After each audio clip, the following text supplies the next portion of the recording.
கும்பராசி நேயர்களே வணக்கம். கும்பராசி நேயர்களுக்கு இந்த குரோதி ஆண்டு புத்தாண்டு எப்படி இருக்கும் என்பதை கொஞ்சம் பார்க்கலாம். ஏறக்குறைய இந்த ஆண்டு வருடக்கோள்கள் சனி, ராகு, கேது, குரு ஆகிய கிரகங்கள் வருடக்கோள்கள். சனி லக்னாதிபதி, ராசிநாதன். அப்போது ராசிநாதனாகிய சனி ராசியில்தான் இருக்கிறது. அதாவது நம் உயிர் உடம்பை படைத்த கிரகம் சனி. அது நம் உடம்போடு உயிரோடு இணைந்திருக்கிற காலம்தான் ராசியில் சனி. எனவே மற்ற நபர்களுக்கு துன்பம் தருகிற அளவுக்கு மகர கும்பராசிக்காரர்களுக்கு சனி கிரகம் கெடுதல் செய்வது இல்லை. கெடுதல் செய்வதில்லை என்பதற்காக அவர்களுக்கும் உடம்பில் சளி, ஜுரம் போன்ற கஷ்டங்கள் வராதா என்றால் வரும். அதாவது உழைப்புகள் வரும். ஆனால் அவற்றை சர்வசாதாரணமாக அது எங்கள் உடம்புக்கு பழகி போன ஒன்று என்கிற அளவில் அதை எதிர்கொள்வார்கள். எனவே சனியால் கஷ்டங்கள் என்பதை விட நன்மைகள் தான்.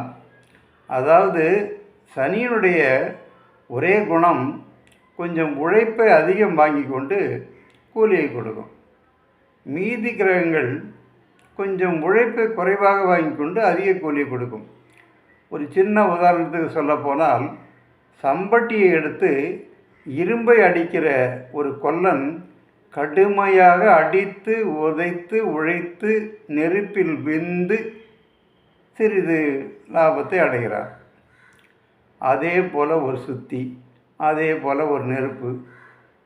தங்கத்தை உருக்கி வேலை செய்கிற சின்ன தட்டான் சின்னதாக ஒரு சுத்தியால் தட்டி கொண்டு பல ஆயிரங்களை சம்பாதித்து விடுகிறார். அதாவது இயற்கையினுடைய அமைப்பிலேயே இது ஒரு விசித்திரம். அதாவது உழைப்பு குறைய குறையதான் லாபங்கள் அதிகரிக்கிறது. இது ஒரு ரகசியம். அதாவது கடினமாக உழைத்தால்தான் காசு அப்படிங்க என்பதெல்லாம் இல்லை. கடினமாக உழைப்பவன் உழைத்து கொண்டே தான் இருக்கிறான்.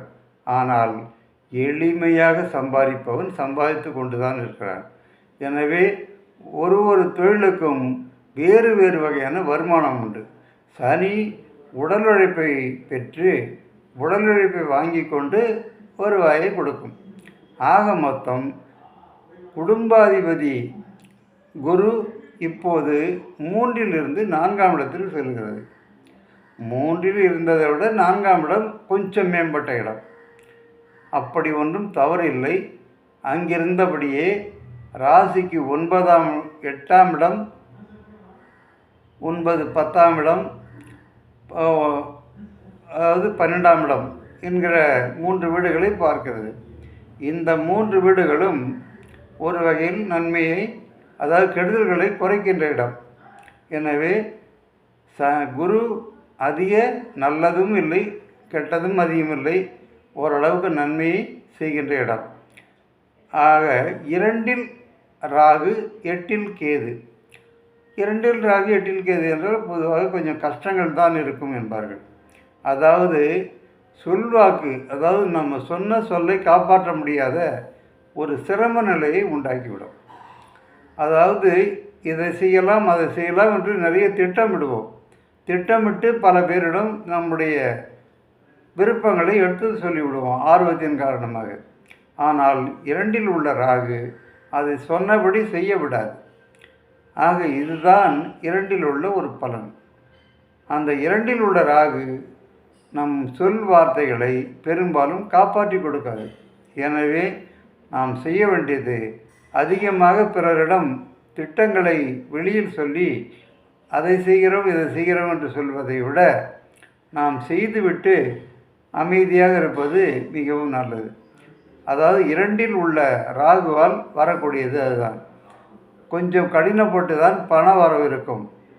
ஆனால் ராசியில் ராசிநாதன் இருப்பதால் ஒன்றும் குறையில்லை. ராசிநாதன் ராசியில் இருக்கும் பொழுது தான் நம்முடைய வெற்றிகள் உழைப்புகள் எல்லாம் நல்ல முறையில் அமையும். எனவே அது கெடுதல் என்றும் சொல்ல முடியாது.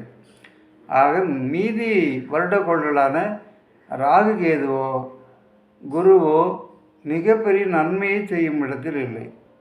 ஆனால் இதர கோள்கள் மாதா மாதம் சில நன்மைகளை செய்து கொண்டிருக்கும்.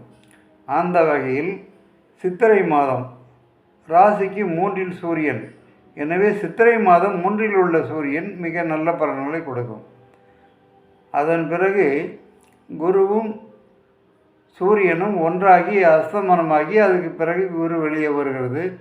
எனவே சித்திரைக்கு பிறகு வரக்கூடிய வைகாசியை பொறுத்தவரையில் அது மத்தியமான பலன்களை தான் தரும். அடுத்தது ஆனி மாதம் 5இல் சூரியன். 5ஆம் இடத்தில் சூரியன் அவ்வளவு பெரிய நன்மைகளை காட்டாது. எனவே ஆனி மாதம் சுமாரான பலனை தரும். ஆடி மாதம் என்பது கும்பராசிக்காரர்களுக்கு 6ஆம் இடம். அது அவர்களுக்கு மிகவும் சிறப்பான வெற்றி வாய்ப்புகளை, நிறைய முன்னேற்றங்களை தரக்கூடிய மாதம். இதையெல்லாம் கொஞ்சம் புரிந்து கொள்ள வேண்டும். 7ஆம் அதிபதியாக சூரியன் வரும்பொழுது அதுவும் ஒன்றும் குறையில்லை. 8ஆம் இடத்தில் கேது இருக்கிறது. 8இல் சூரியன் வரும்பொழுது சில கஷ்டங்கள் உறவுகள் வழியாக, நண்பர்கள் வழியாக, எதிர்பார்த்த இனங்கள் வழியாக, கல்வி படிப்பு சம்பந்தப்பட்ட வழியில் சில சுணக்கங்களை கொடுக்கும். ஆனால் அடுத்து வரக்கூடிய ஐப்பசி, கார்த்திகை, மார்கழி எல்லாம் உங்களுக்கு மிக மேலான நன்மைகளையே தரும். அதே போல் குரு 2 குடையவர், 2-11 குடையவர் குரு கும்பராசிக்காரர்களுக்கு மிக அதிகமான நன்மைகளையே செய்யும். அந்த வகையில் குருவினுடைய பலன்கள் வருவாய் வாய்ப்புகளில் நல்ல பலனை தரும். அதாவது இது மிக நன்மையான பலனும் இல்லை, குறைவான பலனும் இல்லை. எனவே இது ஒரு மீடியமான நிலையை காட்டிவிட்டு செல்லும். எனவே கும்பராசிக்காரர்கள் அதாவது 7 ஆண்டு சனியில் இருக்கிறோம் என்கிற நினைப்பு கூட தேவையில்லை. 7 ஆண்டு சனி உங்களை உழைப்பை கொடுத்து உயர்வை கொடுக்கும். ஆம், உழைக்க தயங்காத நீங்கள் உயர்வுக்கு பயப்பட தேவையில்லை. கண்டிப்பாக உயர்வை அடைவீர்கள். எனவே கும்ப சனி அதாவது 7 ஆண்டு சனி உங்களை அதிகமாக கெடுதல் செய்யாது. அதே சமயத்தில் செவ்வாய் கிரகம் இப்போது 2இல் இருக்கிறார். 3இல் போகும்போது, அதாவது மீனத்தில் செவ்வாய் இருக்கும்போதும் நன்மை செய்யும். அடுத்த 1-2 வீடுகளில் அதிக பெரிய அளவில் ஒன்றும் பாதிப்பில்லை. அதன் பிறகு கடக ராசியில் ஏறக்குறைய 7-8 மாதங்கள் அங்கே வக்ரகதியில் வட்டமிடுகிறது. அதாவது செவ்வாய் பூமிக்கு மிக மிக அருகிலும் எல்லா வகையிலும் பலமடைந்தும் குருவும் வக்ரகதி அடைந்து எல்லாம் எதிர்பாராமல் உங்களுக்கு மிகப்பெரிய நன்மையை இந்த மாதங்களில் செய்கிறது. ஐப்பசி, கார்த்திகை, மார்கழி, தை மாதங்களில் ஆண்டின் பிற்பகுதியில் கும்பராசிக்காரர்களுக்கு மிகப்பெரிய அளவில் நன்மைகள். அதாவது 6ஆம் வீட்டில் செவ்வாய் 6இல் தான் மிகப்பெரிய நன்மைகளை செய்யும். அந்த இடத்தில் வக்ரகதி அடைந்து பூமிக்கு மிக அருகில் நின்று மிக மேலான பலன்களை செய்கிறது. எனவே செவ்வாய் தருகின்ற பலன்கள் உங்களுக்கு மிக மிக மேலானதாக, கிட்டத்தட்ட ஆண்டின் அதாவது முற்பகுதியில் பெரிய தவறு இல்லை, சுமாரான பலன்கள். பிற்பகுதியான ஐப்பசி, கார்த்திகை, மார்கழி, தை, மாசி, பங்குனி உட்பட அடுத்து சித்திரை, வைகாசி கூட அந்த தொடர்ச்சியாக தான் வருகிறது.